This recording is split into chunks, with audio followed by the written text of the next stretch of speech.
It's not a comedy routine.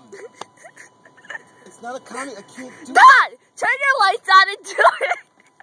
Yo. Right. Check this out, right? I know this girl, right? Her name is Snooki, right? And she be driving down the road. She got the car with the dent in the front. And it's like on the outside it's got dirt in it, and the inside it got dirt. So I know this girl, right? Her name is Snooki, right? So she be driving down the road, right? And to get out of the car, right? She roll the window down. She got to stick her hand out, and the door pops open, and her big ass bumps out. You know, she got a big bump. It's like, whoa. And she gets out the car, right? She gets the baby. She puts the baby in the stroller. She goes in the store, and you see what happened was. I was driving down the street, and I was up in Brookfield, right? And these guys, they beep the horn and they wave and they think it's Snooki, but they see me driving, they're like, whoa, I don't know who that is. I didn't beep no horn. I ain't waving at nobody. Huh? I'm not Snooki's man. That's what the guy told you, right? Yeah, he said I wasn't Snooki's man. I was like, what do you mean I'm not Snooki's? You ain't Snooki's man. You ain't no man for Snooki. I'm like, fuck that shit.